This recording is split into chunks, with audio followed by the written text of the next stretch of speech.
بسم اللہ الرحمن الرحیم۔ پچھلے اسباق میں ہم نے مد اصلی کے بارے میں پڑھا ہے۔ آج ہم مد فری حرف کو زیادہ لمبا کرنا۔ مد اصلی کی 6 وجوہات تھی جو ہم پڑھ چکے ہیں، جن کو ایک الف کے برابر سے لمبا کرنا تھا۔ اب مد فری کو پڑھتے ہیں۔ باب نمبر 22، مد فری حرف کو زیادہ لمبا کرنا۔ پچھلے اسباق کی دہرائی۔ آج ہم مد فری کے بارے میں پڑھیں گے۔ اس سے پہلے ہم نے مد اصلی کے بارے میں پڑھا تھا۔ مد اصلی یعنی وہ جگہیں جہاں آواز کو تھوڑا لمبا کیا جاتا ہے، اس کی مقدار 1 سیکنڈ یا 1 الف کے برابر، یعنی ایک انگلی کو بند کرنے میں جتنا ٹائم لگتا ہے اتنی سی دیر۔ مد اصلی کی 6 وجوہات تھی: کھڑی زبر، کھڑا زیر، الٹا پیش۔ اس کے علاوہ میں حرف کو لمبا نہیں کریں گے۔ حروف مدہ، الف سے پہلے زبر، مطلب الف ساکن ہو، اس سے پہلے زبر ہو تو اس کو بھی 1 الف کے برابر لمبا کرنا ہے، اس کو الف مدہ کہتے ہیں۔ زیر والے حروف کے بعد یا ساکن ہو، یعنی زیر یا ساکن ہو، اس سے پہلے والے حرف کے نیچے زیر ہو تو وہاں بھی آواز کو 1 سیکنڈ کے برابر لمبا کیا جائے گا، اس کو یا مدہ کہتے ہیں۔ پیش، واو ساکن ہو، اس سے پہلے والے حرف کے اوپر پیش ہو تو وہاں واو مدہ ہوتا ہے۔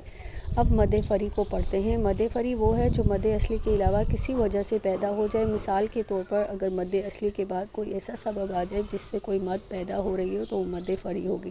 اس کی مقدار مد اصلی سے زیادہ ہوتی ہے، یعنی 2 الف یا 3 الف تک ہوتی ہے۔ مد فری کی اقسام: مد واجب، مد متصل، مد جائز، منفصل، لازم، عارض۔ 4 اس کی اقسام ہیں۔ مد واجب، مد متصل پڑھتے ہیں۔ مد متصل، مد واجب اسے کہتے ہیں جب مد اصلی کے بعد فوراً حمزہ آ جائے، اسی الفاظ میں ہو، یعنی مد اصلی میں جو ہم نے 6 وجوہات پڑھی ہیں ان میں سے کسی ایک کے بعد بھی اگر حمزہ آ گیا تو اسی حروف میں آیا تو وہ مد متصل یا مد واجب کہلاتا ہے۔ یہ مد اصلی یعنی کھڑی زبر، کھڑی زیر، الٹا پیش، الف سے پہلے زبر یا ساکن سے پہلے زیر، واو ساکن سے پہلے پیش۔ اگر ان میں سے کسی ایک حرف کے بعد بھی اسی حروف میں اگر حمزہ آ گیا تو وہ مد متصل یا مد واجب ہے۔ مطلب جو ہم نے مد اصلی کے 6 وجوہات پڑھی ہیں، کھڑی زبر، کھڑا زیر، الٹا پیش، حروف مدہ، الف مدہ، واو مدہ، یا مدہ، یہ ہوں گے، انہی حروف میں حمزہ آ گیا تو وہ مد متصل، مد واجب۔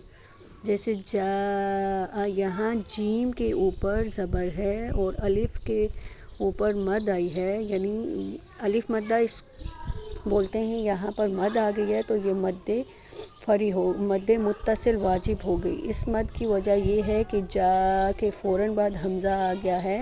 جا، جیم کے اوپر زبر ہے، اس کے مد الف ہے اور یہ مد اصلی ہے۔ جا کے فوراً بعد حمزہ آ گیا، اسی لفظ میں آ گیا، حمزہ آ گیا اسی لفظ میں آ گیا، مطلب جا، الف کے اوپر مد ہے اور الف سے پہلے زبر ہے اور حمزہ اس لفظ میں آ گیا تو یہ مد متصل واجب ہے۔ مد متصل کا خلاصہ یہ یاد رکھیں، مد اصلی کی جو 6 جگہیں ہم نے پڑھی ہیں، مد اصلی کی 6 جگہیں: کھڑی زبر، کھڑی زیر، الٹا پیش، حروف مدہ، الف ساکن ہو اس سے پہلے زبر ہو، یا ساکن ہو اس سے پہلے زیر ہو، واو ساکن ہو اس سے پہلے پیش۔ اگر ان میں سے کسی ایک کے بعد اسی حروف میں اگر حمزہ آ گیا تو وہ مد متصل یا واجب ہوگی۔ یہاں تک انشاءاللہ آپ کو سمجھ آ گیا ہوگا۔ اب ہم مد منفصل، مد جائز کی مد فری کی دوسری قسم مد منفصل اور مد جائز کو پڑھتے ہیں۔ مد فری کی دوسری قسم ہے مد منفصل، مد جائز، جب مد اصلی کے بعد حمزہ مد منفصل، مد جائز، جب مد اصلی کے بعد حمزہ آ جائے لیکن کسی دوسرے الفاظ یا کسی دوسرے کلمے میں ہو تو وہ مد منفصل یا مد جائز کہلاتا ہے۔ مد متصل کا مطلب ملا ہوا ہو، مطلب اسی حرف میں حمزہ آئے، اور مد منفصل جدا ہو، یعنی دوسرے حروف میں حمزہ آ گیا تو وہ مد منفصل ہو گئی۔ مثال: اِنَّا أَعْطَيْنَاكَ الْكَوْثَرَ۔ اِنَّا میں نون کے اوپر زبر ہے، اس کے بعد الف ہے اور الف کے فوراً بعد حمزہ ہے لیکن دوسرے کلمے میں ہے۔ جیسے اِنَّا ایک لفظ ہو گیا، أَعْطَيْنَا میں دوسرا ورڈ ہو گیا، یہ دونوں لفظ علیحدہ علیحدہ الفاظ میں آ رہے ہیں، اس لیے یہاں بھی مد ہے۔ ان میں نون کے اوپر زبر ہے، اس کے بعد الف ہے، یہ بھی ایک وجہ ہے مد اصلی کی۔ اس کے بعد حمزہ آ گیا لیکن دوسرے الفاظ میں آ گیا، اس کے بعد پھر حمزہ آ گیا دوسرے الفاظ میں، یعنی اعطینہ میں الف کے اوپر حمزہ آ گیا تو یہ مد منفصل جائز بن گیا۔ الف مدہ، حروف مدہ، الف مدہ الف سے پہلے زبر ہے، یا مدہ یا ساکن ہے اس سے پہلے زیر ہے، واو مدہ واو ساکن ہے اس سے پہلے پیش ہے۔ یہ باتیں آپ نے اچھے سے ذہن نشین کرنی ہیں۔ کھڑی حرکات، کھڑی زبر، کھڑی زیر، الٹا پیچ۔ ہم نے مد کی دو قسم پڑھ لی ہیں، مد متصل، مد واجب۔